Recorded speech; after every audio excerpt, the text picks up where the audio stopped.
Hi everyone, welcome to Cuban Pete's. Today we'll be having a look at the land pattern pistol, or the land service pistol, or the Heavy Dragoon pistol. What's the difference? Well, it's basically a pistol with three names. There are some differences. The Dragoon name comes from these are the pistols that dragoons and cavalrymen had. There is a particular pistol of this design which is called the land pattern pistol, and that name gets used to describe anything like this. The names are basically interchangeable, so anything land pattern, land service, dragoon, heavy dragoon is one of these. There is a light dragoon which is smaller, and that's not the same. And the land pattern, I think it's the land pattern 38 or something, that is a slightly different design, but all the others get called that. It's a bit like a revolver, hundreds of different revolvers, they all get sort of put with the same name. So in my opinion, this is one of the most beautiful pistols from the 17th century. It is basically the Desert Eagle of its time. It's a 50 caliber, single shot, obviously. Has 12-inch barrel. Sorry lads, that's what 12 inches look like. This is an absolute beast. The carving on it is exquisite. It has everywhere on it has been ergonomically shaped, carved. You have brass inlay everywhere you look. So you've got brass butt, brass trigger guard. This bit here, this holds the lock on, also made of brass. And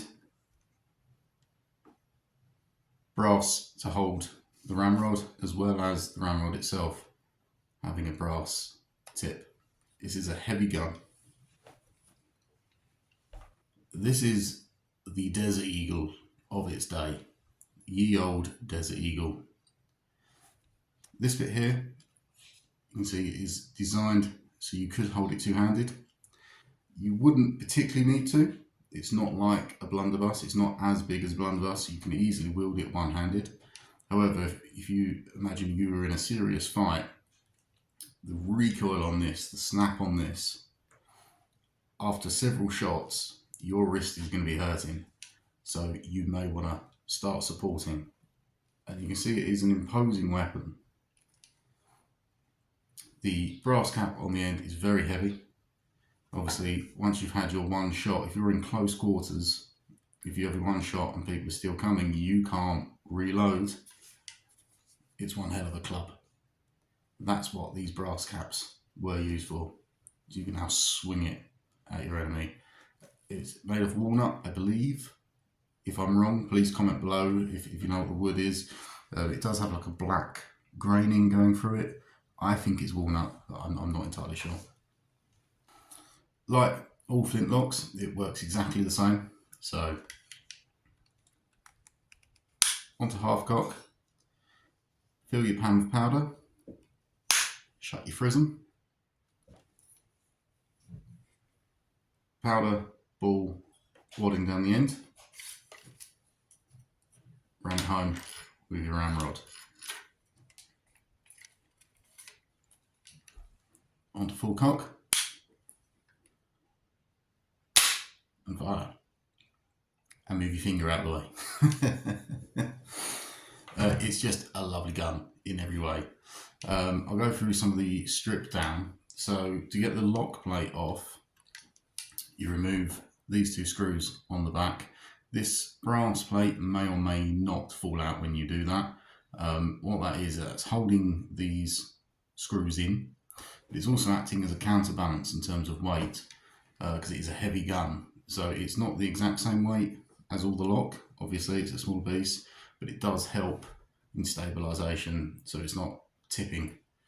But it also stops the screws being pulled through the wood. You have to take the locks off to clean them.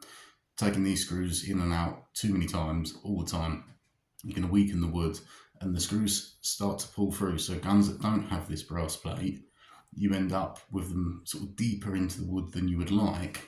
The problem with that is these screws come in behind this spring, this FRISM spring, and if the screw goes in too deep, it starts pushing the FRISM spring away. Then you're going to have mechanical malfunctions. So that brass plate is a really good feature that stops that from happening. To get the barrel off, you've got a screw on top, but you also have these pins that go through. Now, not all of them are for the barrel, so that is for the barrel and that one is for the barrel. Basically, on the bottom of the barrel, there's like a lug that comes down that's welded on, pin goes through and holds it. These two pins here are just holding these brass sort of ramrod guides in place. Now, there's no need to be taking the barrel off of a gun all the time. If you're constantly popping these pins in and out, you're going to do damage to your woodwork. You're going to make the hole bigger and you're going to end up with a loose barrel and losing these pins.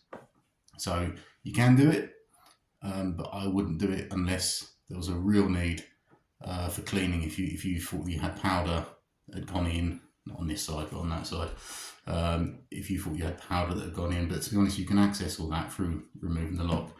So, but if you wanted to sand it down, redo your woodwork, but it's not something you would do in regular maintenance. That would just be removing the lock.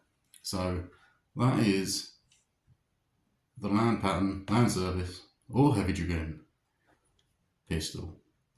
Absolute work of art. I've been Cuban Pete. Thanks for watching. Please give us a like and subscribe. I'd really appreciate it. Trying to grow the channel. The more the channel grows, the more guns, the more interesting things from the 17th century I can bring you. So thank you for the support. I've been Cuban Pete. I'll see you on the next one.